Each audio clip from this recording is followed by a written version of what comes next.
Welcome back to my channel. I'm Lauren, I'm a physio, I'm the owner of Evolve Rehab and Coaching, and I have hip dysplasia and other conditions, and that is what this channel is about. I used to be a sub-elite runner. I'm a very athletic, active person, but I'm being very held back by my conditions. But I do hope to get back into running and competitive sport in the future. Today I'm going to talk about my experience with hypermobility spectrum disorder. So I did previously do a video on what is hypermobility spectrum disorder and how it's diagnosed. So if you want to learn more about that first, I would recommend the first video before you watch this video. Today I'm going to talk about my experience with hypermobility spectrum disorder. So if you watched the previous video, you would see that I scored a 5 out of 9 on the Baton scale. So only just coming into that criteria as hypermobile. Now, I am very hypermobile in my shoulders. So I used to be able to, as a kid, like flip my arms right back around. I would start with my hands here and I could literally bring them all the way up and over. So my shoulders were most likely, I didn't really realize what I was doing at the time, but dislocating to do that. My shoulders do sublux a lot. If you've seen any of my other videos, you will see that I tend to do exercises and I really try and control it, but it naturally, my arms just want to do this because naturally your body wants to rest into the joints because that's the position that doesn't hold, it requires the least energy because your muscles aren't working if you rest into the joints. So much as I try to hold good joint positions so I'm not pushing into my ligaments and stretching them further, I do tend to fall into this position, particularly when I'm on hands and knees or resting on my hands in any way. I'll really hyperextend to the elbows and rotate my shoulders. And I'm having left shoulder surgery to help correct that because it gives me a lot of nerve pain and weakness in this arm because it's constantly subluxing and impinging on nerves. I also am hypermobile in my spine. I also have a scoliosis. I've had my scans analysed by a scoliosis specialist, and it's not due to my bones that I have scoliosis, it's just due to how my body's holding itself. So again, that's most likely due to my ligamentous laxity. Potentially also my hip and pelvis issues have caused that as I've grown. But what I find is that because I'm so lax in my ligaments through my spine, I have real trouble holding my posture, real trouble getting a good core engagement, and I tend to really use my big muscles, particularly all through my posterior chain, so my big back muscles up here and all through my neck. I get very tight and sore, and I also have, for the last sort of 3 to 4 years, I've had pretty much constant headaches and tiredness and pain all through my eyes because my muscles are just working so hard to hold my spine. The other thing I have is my right sacroiliac joint, so that's this joint here, which is part of your pelvis. So you've got 2 sacroiliac joints. So pretend my hand is your pelvis. This is the back of your pelvis. So you've got 2 sacroiliac joints and they should move like this.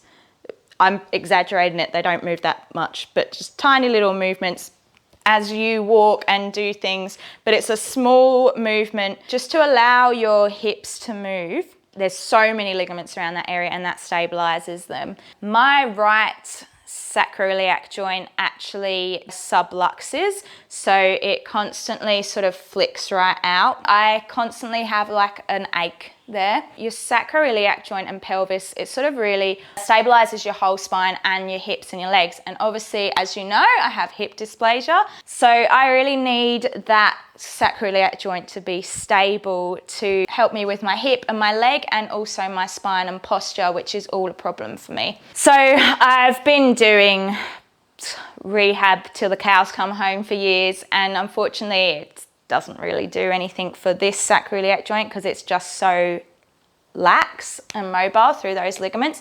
So I'm actually going to get prolotherapy injections into there. They inject a substance, generally glucose, and it causes an inflammatory reaction, and then that causes like a healing response, and it tightens up all the ligament capsule there. It usually needs more than one injection. I've never had one before. Apparently they're quite painful. Other hypermobile issues I have noticed that both of my knees are becoming slightly lax in terms of the movement of the tibia on the femur. So it's like what someone would have if their ACL broke, where the tibia moves forward it shifts forward too far on the femur. It's actually too small a movement for you to be able to see if I was to do it on camera. And it's probably something I've only noticed because I'm a physio and I'm hyper aware and always sort of analysing my body now. But basically you shouldn't really have any movement in that direction, or like 1 millimetre or less. And I am getting some translation. It's not a full translation. My ligaments are still intact, but because they're stretchy, it's moving too far. So I am getting a bit of pain around my posterior knees and just like a general feeling of instability. As a child, I used to crack like crazy. So we lived in England, and almost all houses in England are 2 stories. So I'd be walking up the stairs and I'd just be like clack, clack, clack, clack, clack, clack, clack every step. My bedroom used to be at one end of the house and the bathroom was at the other end, and my sister's bedroom was next to the bathroom. And every night she said she'd hear me just walking to the toilet and like cracking all the way. I still crack a little bit, but not as much as that. Some of my joints do crack more than others, but I don't crack with every step now. I have really low blood pressure. It's not super low, it could be lower, but it's quite low. And I get orthostatic hypertension, where when you get up from a sort of sitting or lying position, because your blood pressure's low, it doesn't catch up and get the blood to your brain as quickly as it should. So you get really dizzy, and sometimes you might even faint. It sort of fluctuates. It used to be a lot worse actually when I was younger, and now I don't have it too badly, but it does get pretty bad after surgeries. So I fainted after my last surgery, and I felt really dizzy for like over a week. Medications that I have to take for surgery, they really interact with that low blood pressure, seem to make it worse and seem to make the dizziness heaps worse. So like aspirin is a blood thinner, so I have to take that post surgeries because it's really important to stop clotting. Because it's a blood thinner, it actually makes your blood pressure lower, and obviously that's not ideal for someone whose blood pressure is already quite low. So yeah, I get quite dizzy from that, and all the analgesics as well, like endone and those. It's sort of a balance up of, do I want to feel dizzy and horrible, or do I want to have lots of pain? Another thing I have is irritable bowel syndrome. So I've had that since I was 14. It just got diagnosed irritable bowel because I had so many tests and there was sort of really nothing conclusive. Basically, it was all the symptoms of IBS, like all the stomach pain and bloating and gassy, and then like alternating constipation and diarrhea, all those fun things, and sort of like sensitivities to certain food. So I've had that most of my life, and again, it's fluctuated in severity, and actually it's been really good since I had my second hip surgery. So why I say it's because of joint hypermobility disorder, it may not be, but it's really commonly linked. Another thing I have is my pelvic floor is hypertonic. So in joint hypermobility disorder, some of the muscles tend to get really tight and spasmed because they want to hold on, because your ligaments aren't holding everything tight enough. So they tighten right up to try and give some more stability. So that has happened with my pelvic floor. It's so tight, so it's trying to hold in like my internal organs. I'm always needing to have a wee Because of my pelvic floor being so tight, it doesn't like fully relax and let my bladder empty. So there's always like a bit of fluid still in there. So then I just need to keep going to the toilet. There actually isn't heaps of evidence, but there's a lot of speculation that having pelvic floor disorders can cause a lot of issues with hips and lower back and other musculoskeletal concerns.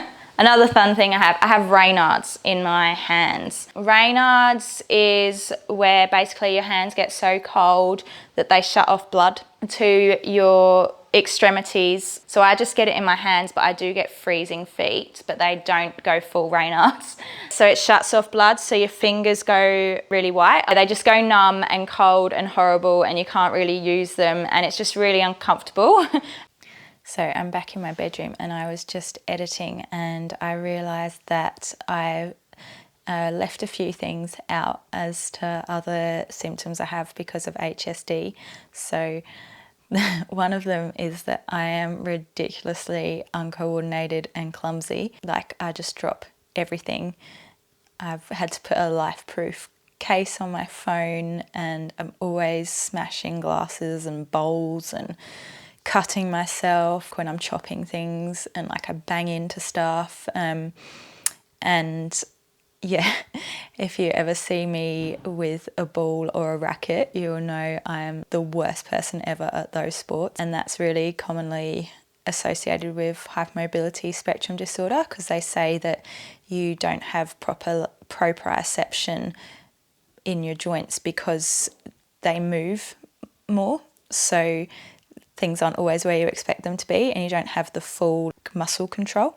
I also have very heavy and painful periods, which is associated with HSD. I'm not sure the exact medical reasons behind why they say it is, and I have been checked out and I don't really have anything else going on, I just have them. And also I had chronic fatigue when I was in my early to mid-20s. It came after I had a sort of like longer virus bout, and I had it for a few years. We didn't really find anything behind it when I had tests, so it was literally just chronic fatigue, and again, really commonly associated with hypermobility spectrum disorder. And I have 2 prolapsed discs in my lower back, L5S1 and L4L5, and never really had any symptoms from them. Again, probably related to the hypermobility spectrum disorder and just more movement in my back, and like the more instance of prolapses with HSD as well. Everyone is probably going to be affected slightly differently that has this, so don't take my version as the version. It is a spectrum, and even within that, like anything, people have all different responses and effects.